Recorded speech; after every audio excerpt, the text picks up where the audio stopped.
കറുമുറാന്നുള്ള പഴംപൊരി നിങ്ങൾ കഴിച്ചിട്ടുണ്ടോ? എന്നാൽ 3 പഴുപ്പ് കുറഞ്ഞ പഴം എടുക്കുക. ഇതൊരു ഫ്രഞ്ച് ഫ്രൈസിനൊക്കെ നമ്മൾ കട്ട് ചെയ്യുന്നത് പോലെ കട്ട് ചെയ്തെടുക്കുക.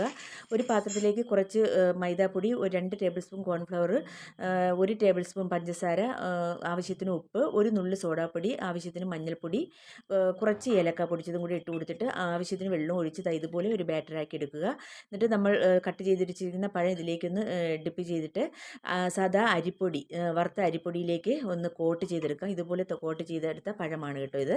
എന്നിട്ട് ചൂടായ എണ്ണയിലേക്ക് ഇട്ട് കൊടുത്തിട്ട് നന്നായിട്ടൊരു ഗോൾഡൻ ബ്രൗൺ കളറാകുന്നത് വരെ ഇതൊന്ന് വറുത്ത് കോരി എടുക്കണം. ഇതുപോലെ തന്നെ ബാക്കിയുള്ള എല്ലാം നമുക്ക് വറുത്ത് കോരി എടുക്കാം. നല്ല കറുമുറാന്ന് നമുക്ക് ഇത് കഴിക്കാം കേട്ടോ. വൈകുന്നേരങ്ങളിൽ ചൂട് ചായയോടൊപ്പം കഴിക്കാൻ പറ്റിയ അടിപൊളിയായിട്ടുള്ളൊരു പഴംപൊരിയാണ്. എന്നിട്ട് ഇതിൻ്റെ ടേസ്റ്റ് കൂട്ടാൻ വേണ്ടി കുറച്ച് ചെറുതേനും കൂടി ഇതിൻ്റെ പുറത്തേക്ക് ഒഴിച്ചു കൊടുക്കുക. വളരെ ടേസ്റ്റി ആയിട്ടുള്ളൊരു പഴംപൊരിയാണ്. എല്ലാവരും ഒന്ന് ട്രൈ ചെയ്യുക. വീഡിയോ ഇഷ്ടമായ ഒന്ന് സബ്സ്ക്രൈബ് ചെയ്തൊന്ന് സപ്പോർട്ട് ചെയ്യാൻ മറക്കല്ലേ.